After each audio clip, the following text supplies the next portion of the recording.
Hi guys, I'm Natasha and welcome back to another episode of The Usual Place. Now, Singapore loves being at the top of lists, but when it comes to recycling, we're barely on the board with a record low 11% household recycling rate. Now, next week, the Beverage Container Return Scheme, or BCRS, kicks off after being delayed several times. From April 1st, consumers can return empty plastic and metal beverage containers at more than 1,000 reverse vending machines across the island. Now, it's another initiative to get us to return our trash to be recycled, but will it move the needle? So today I want to talk about Singapore's recycling habits, what's working, what isn't, and whether this new scheme changes anything. Now, to help sort out our recycling issues, I have Associate Professor Victor Seah. You're a social scientist and a director of the Behavioural Insight Centre of Excellence at the Singapore University of Social Sciences. Yes. So thank you for being here. And next to you on the couch, I have Heng Li Seng, founder and CEO of Green Nudge. Hello. So this is a social enterprise that supports businesses and communities through sustainability engagement. So that's like through workshops and learning journeys. That's correct. And things like cleanups Yes, at that's beaches. correct. Yes. All right. So thank you both for being here. So I want to start with how we've had various initiatives and KPIs set over the years to help people here recycle or at least create less waste. So do you think the beverage container return scheme will work, given that there are a couple of steps that you have to take before you actually, get your money back? So Victor, I want to start with you. Sure, What's your thoughts? I suppose the short answer is yes for some people and no for others. That's a very walking the middle ground. Yes. Well, because, I think that the usual the folks who usually recycle, they'll probably be the first to get on the scheme, right? And then, of course, you have perhaps a portion of the population that may not come on board. But I suppose one thing that might help with the success is thinking about how this 10 cents work, right? Is it a gain or is it a loss, right? So if I think of, if I don't return the containers as a loss of 10 cents, then there's some evidence to suggest that it may be more effective than if I thought of it as if I go there, I get 10 cents. So, how that messaging plays out, yet to be determined. Li Seng, Yeah, thoughts? okay. Yeah, no, I think I resonate with that too. I think in the past, many of the initiatives, when they asked you to return a container through the RVMs, the reverse vending machine, there wasn't any charges applied. So if you were to just go and return the container, it's a bonus for you to collect a fee of 10 cents or more. Right now, if you would purchase the drink, you will have to also incur a 10-cent charge as well. So when you're returning it, it feels like you're returning the money that belong to you in the first place. And you have more containers, then it's better, right? So I would say that also helps to frame a little bit more of that mindset now. Because in the past, perhaps a couple of users who have used the machines to recycle the containers. Right now, as consumers, you will buy drinks everywhere you go, and that charge will not apply. So I would also agree that perhaps there will be a little bit more possibility that it will be a bit more successful. Of course, maybe the current confusion could be that in this 6 months transition period, where many of the containers are not yet with this deposit mark, that's where that might be challenging for consumers to understand, am I supposed to return this right now, or am I not supposed to return it right now? Yeah. Do you think the number of steps will actually hinder people from returning their plastic bottles or their cans? Because you have to collect it. Yep. Then you have to bring it down to find a machine near you. There are 1,000 of them. So of course, I'm pretty sure you'll be able to find one. But you have to bring it down, and then you got to stand there and put it in, and then scan the QR code or tap your card. Yep. Sounds like a lot of steps to get me to recycle. Do you think people will will be convinced that this is enough to get me to recycle? Well, I suppose making it easy is always the ideal way to do it, right? If you make something seamless, then people are more likely to do it.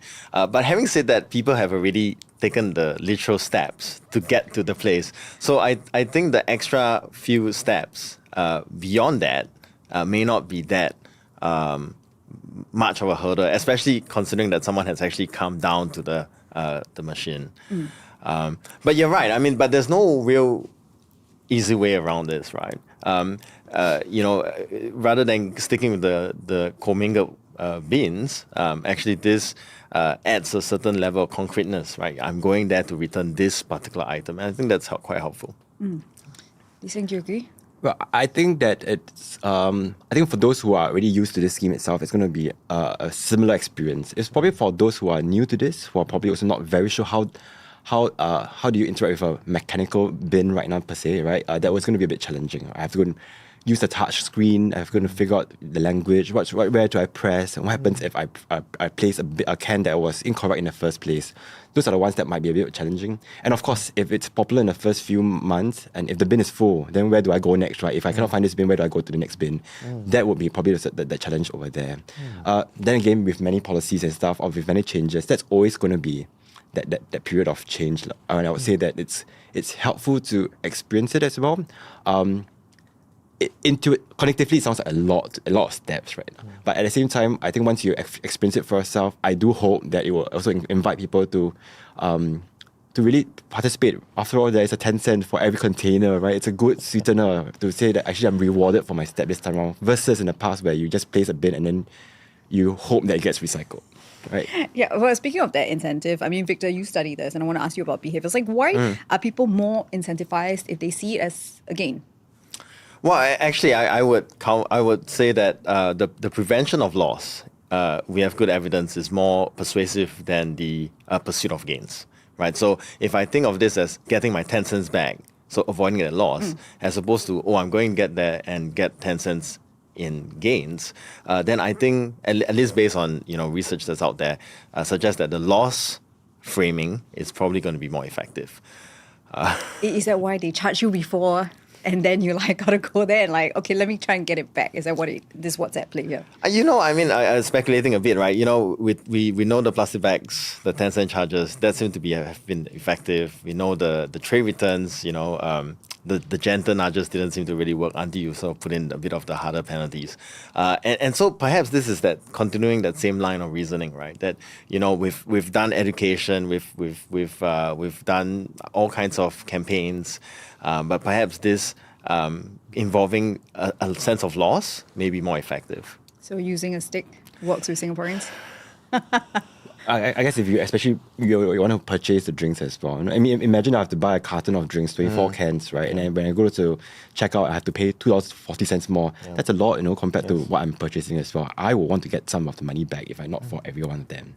And I suppose that for many, some of the community segments, certain segments of the community, they might also find that this is actually a good way to perhaps even gain just additional amount of money, you can call it, right? I would say maybe some seniors who have already been collecting some cans and stuff along the way. That would be a good way to get some additional income.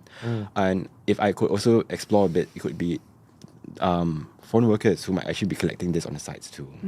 Yeah. Okay, so I want to zoom out a little bit and look at our recycling behavior as a whole. So this new initiative starts against the backdrop where our household recycling rate is at 11% in 2024, and that's like a record low, right? But according to the National Environment Agency's 2023 survey on household recycling, and so they covered about 2,000 respondents, 72% of Singaporean households say they recycle regularly. So that's a high percentage, but what's causing the gap here? Maybe Lisa, I can start with you. Well, I think, maybe I'll just offer also another view of a friend of mine who also did some simple survey as well. She went around to ask residents of a specific block, how do they recycle and how often do they recycle as well. And one of the things that she found was that because this block was slightly older, the bin was on the ground floor, residents of the second, third and fourth floor were a lot more likely to recycle compared to residents who were staying above and the higher levels as well, because they've seen the bins more often and therefore they're likely to recycle too. And I thought that was an interesting find in terms of visibility, how actually you also will recycle when you see the bins. But at the same time, because sometimes the bins don't look as clean or it's overwhelming, and sometimes it rains and stuff, it becomes so, it's not very welcoming after a while. People also don't perceive it to be effective, right? And I think this, I guess, especially if, let's say, it's after a weekend or let's say after a festive season where many people consume and therefore try to recycle. When you already have a bin that's not very, very clean, you might not want to also place your items within. I think that discourages quite a fair bit. Yeah. Well, I mean, back to the whole 72% and 11%. If you look at how the questions were asked, right? So 72% is a self-report, right? Does anyone in your household recycle? And that is perhaps not asking about questions like how much do you recycle and how correctly are you recycling? And I think it's that gap that perhaps explained the 11%. Having said that, and I know we're talking about recycling. If you think of the 3 R's, right, then reduce, reuse is it's probably better than recycle. So on that front, I think we are doing a bit better, right? So we are as I seen, I think our household domestic waste is going down slightly. So that's one positive that we can take from this. But perhaps I can also add that perhaps the survey says, how do you recycle? But some individuals also may not know whether the items that can be recycled can be recycled in Singapore. So there's also the element of recycling as well, where you think the item can be recycled, but it's not in Singapore. So, Lisa, you said a couple of things that I want to touch on, Yep. and which is it's like the perception of like where are my things going when they get recycled, right? Yep. So there are some people out there who don't believe in recycling because firstly they don't know where it goes, or they don't believe that recycling companies will actually handle the waste correctly on the back end. Can transparency with the process actually encourage people to recycle more? Well, I guess for some of these individuals, if they really have been very adamant about that, it's not going to work, and I don't know how much information would encourage them to do so. Yet, but at the same time, I think the level of transparency here, I don't think that it needs to go down to.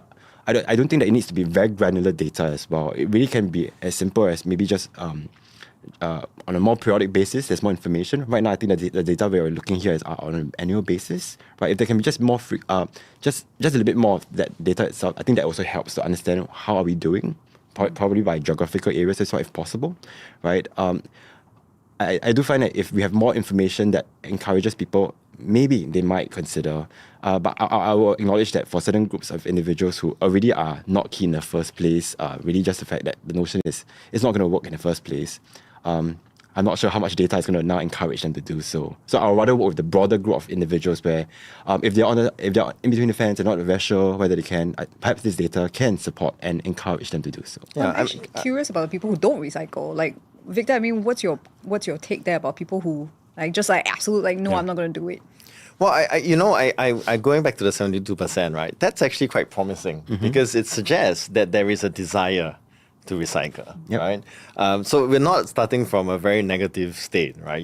People at least they think that, my household recycles. And so I think going back to the idea that there is a minority who's, die, I don't believe in this. Indeed, there always will be. But it seems to me, at least if you just look at this base 72%, there are people are generally interested. I would go back to Li Seng's point about wish cycling actually. Because if you think of wish cycling, like for example, textile, right? Old clothes, kids' clothes and all, putting into the blue bin. That is contamination.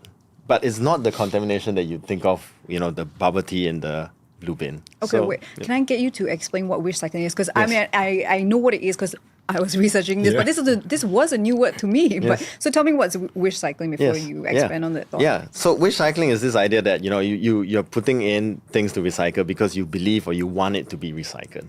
But it actually cannot be recycled? Yes, I mean in the context of the blue bin, right? Textile, no. And so that's a very common contaminant. And I think there's a bit of psychology here, right? So perhaps a portion of this people who are recycling textile might be thinking, I'm already doing a good deed, right? So I'm giving you my old textile. Please don't make me go to that special bin. I'm not sure. I wonder if there are these trade-offs that are happening in their heads, that I'm doing a good deed. Don't make me go the extra mile. Yeah.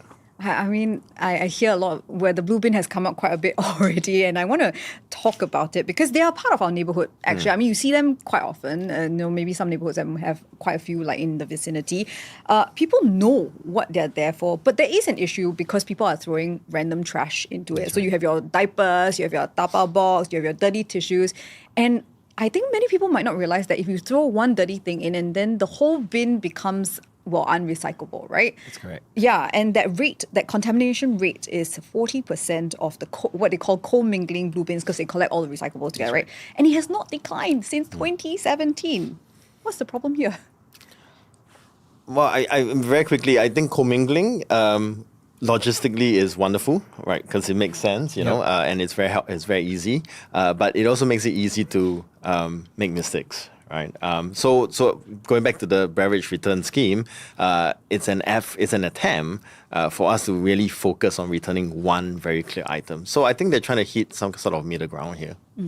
Yeah, Yeah, I guess the scheme was also created when there were not many of these separate recycling bins in the first place, and I suppose now that we have many other schemes, initiatives trying to collect separate materials or containers, this is probably where we can also consider how we can relook or collect some of the items accordingly. So, for instance, I would say that the current blue bin also collects glass, right, for glass containers. And actually, in many of the new HDB blocks, this recycling bin is no longer a physical bin on the ground. It's actually a chute along the bins as well. Or imagine that if you throw a glass bottle down 17 floors, 18 floors, it's just going to shatter on the ground floor as well. And I don't think that's safe for the workers or for the residents, right? So I do think that maybe the way that we are visiting commingled recycling also needs to change a little on that front. Again, I guess this is the context here in terms of how it went when it was introduced, which was probably in the early 2000s, and now where we are right now, where awareness is generally greater, desire has, based on figures, has increased, right? And therefore, perhaps the infrastructure should also consider changing a little. So you're saying that we should evolve over time. And actually, one neighborhood is trying to, I'm not sure if they're trying to evolve the situation, but they just don't want the blue bins in the neighborhood. So news out today is that residents in Tiong Bahru have had enough of people contaminating the blue bins. And they just basically what they want to make sure is just ensure that their recycling efforts are not undone. So they have asked from April to not have the blue bins in the neighborhood, and residents can drop off their recyclables twice a month at their community centres. What do you guys think of this initiative?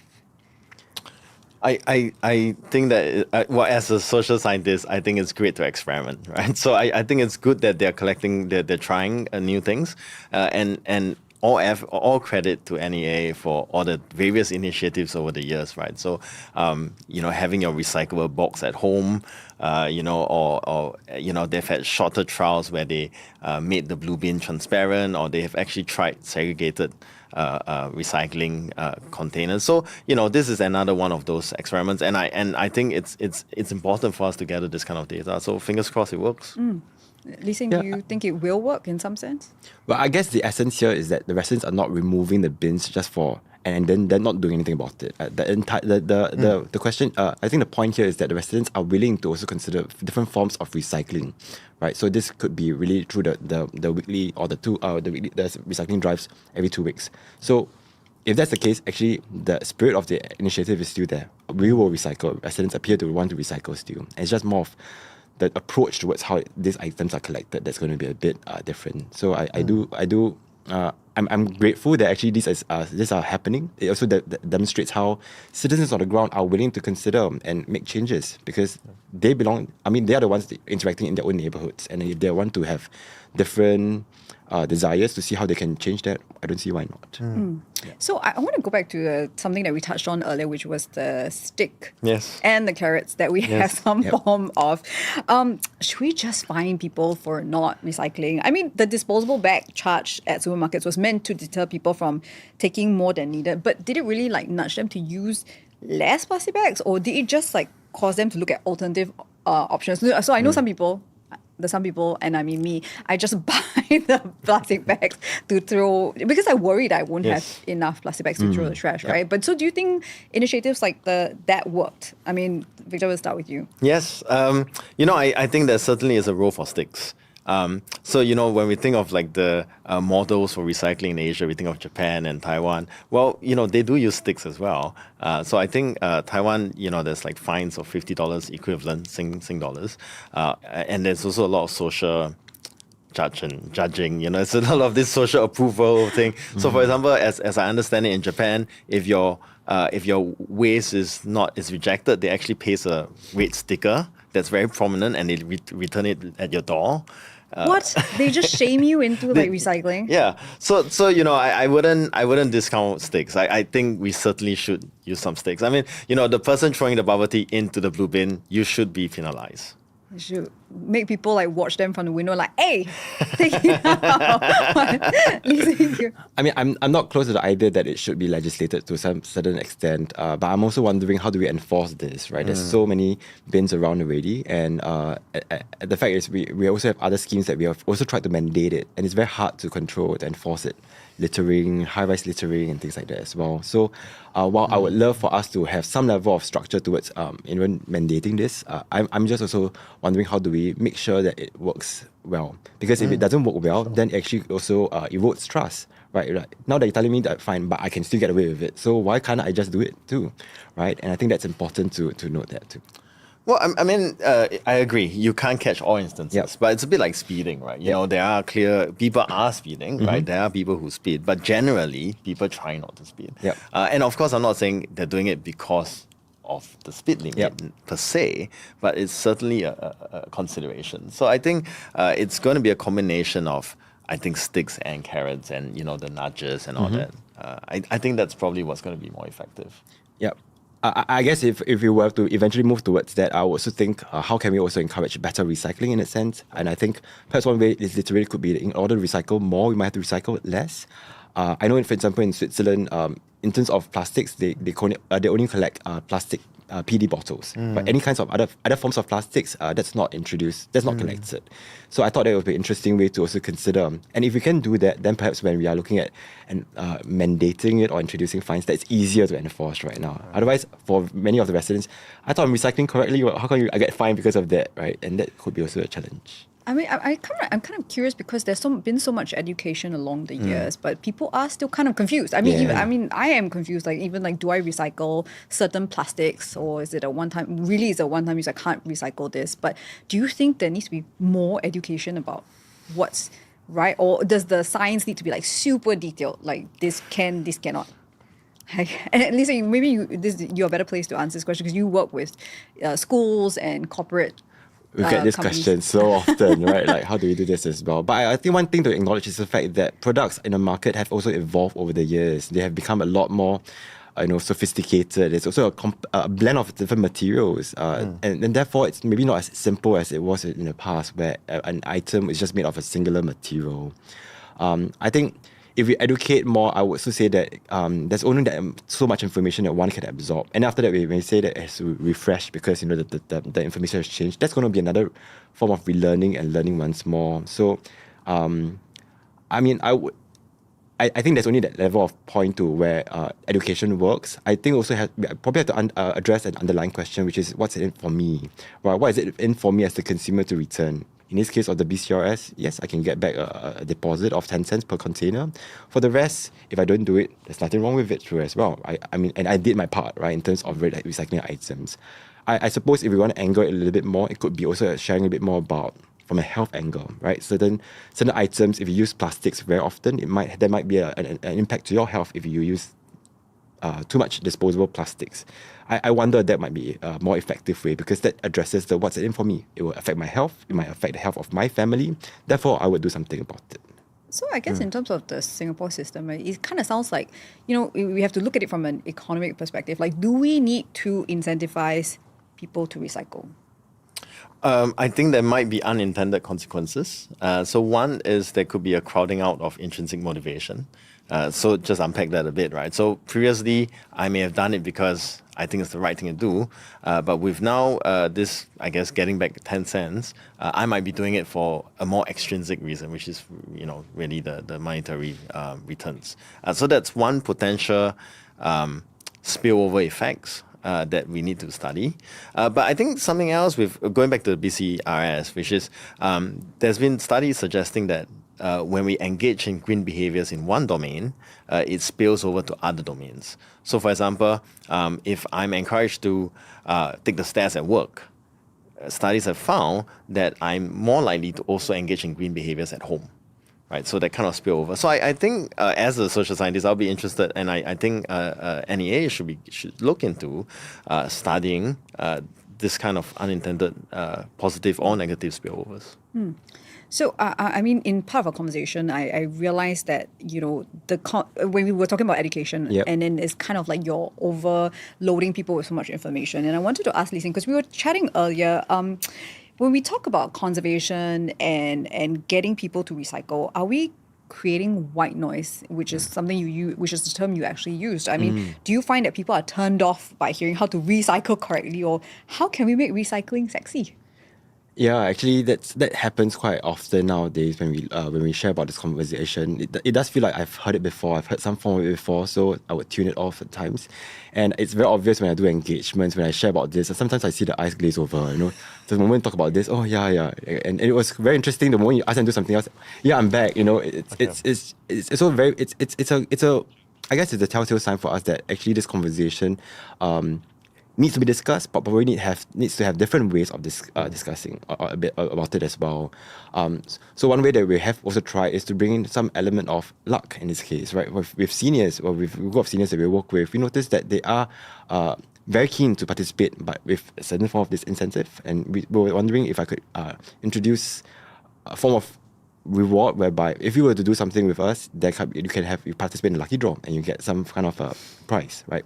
And that initiative, we play on the Chinese word huan bao, we call it huat bao instead, and then we use it as a way to incentivize seniors to join us for these engagements. And I thought that was an interesting way to get started. I guess what you're saying is like kind of make it fun for people to buy into like, okay, we do something fun, but we're also helping the environment. But the narrative needs to change. I guess if somebody was to say that you have heard of the 3 R's since preschool until now, then why would I want to think about it a little bit more? Or I've assumed that I know about it already, right? And if 3 R's is so dry as it is, then why would I want to associate myself a bit more too?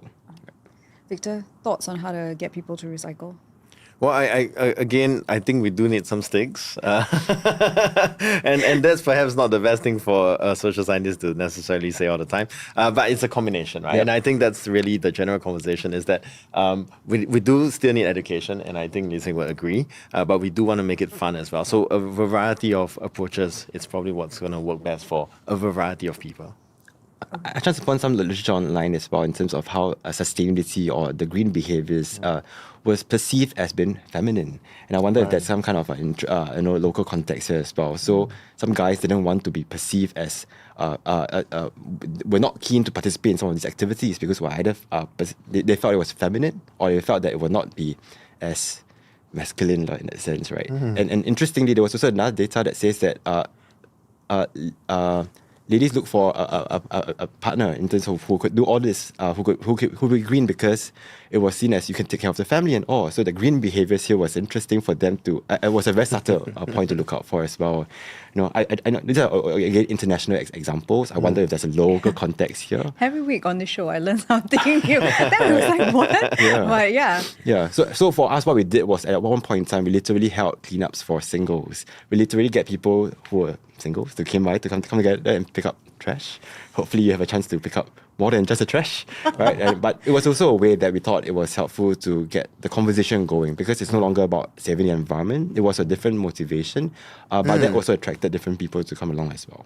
I do agree with that. So, if we're encouraging people to take the stairs, there's good evidence to suggest that the health messages can be as effective as the green messages, right? So taking a stairs is a form of a quick workout. And that actually has, there's evidence to suggest it can be as, if not more persuasive than the typical recycle, reuse. Yeah. And so, indeed, I think the variety of messaging is really important.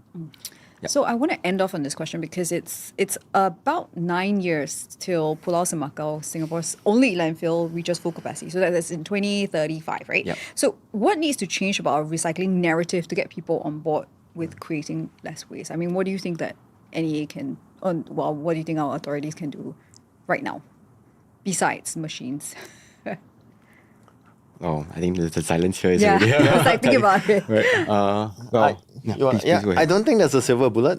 And I think that it's going to be a variety of solutions. And so the BCRS is one possible option or is one possible solution. I think there is continuously a need to experiment and try out different methods.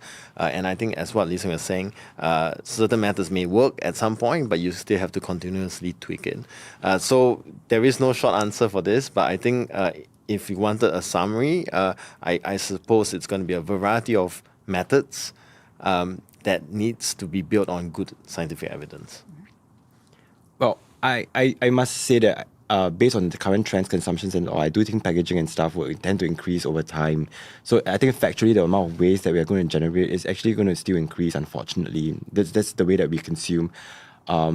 And unless we angle in a different manner from a health perspective or some other ways, I don't quite see how this will drop very quickly. So I'll put it out there that I would think that 2035 was a number or a year that we mentioned years ago. I think that it's actually going to fill up even faster if we don't do anything about it. And if we do not recognize that, and we keep assuming that there will be some solutions being done, then we are kidding ourselves here, right?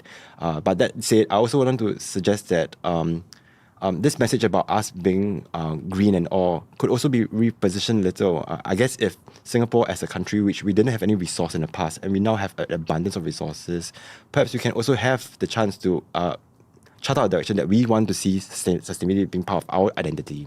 So I applaud the initiative by the residents in Tiong Bahru, because that's what we begin to see it embedded in our identity as well. If we want to be, as we move along, perhaps sustainability, environmental consciousness, the mindset itself is part of our identity as Singaporean. And if that's the case, hopefully we can shift that a little. Not because we are persuaded by the amount of land left, but because it is part of our responsibility now that we're willing to pay and to do more to be green and to be part of this country. All right. So on that note, thank you both for sharing your insights about how we can recycle. Thank you very much for for your being time. here. Thank And you. that's it from the usual place today. Now, if you're watching us on YouTube, do subscribe and hit the notification bell so that you won't miss new episodes of the podcast. Now, if you have thoughts on what we just discussed, do drop a comment on YouTube or talk to me on Instagram at the Usual Place Podcast. I'll see you next Thursday at noon.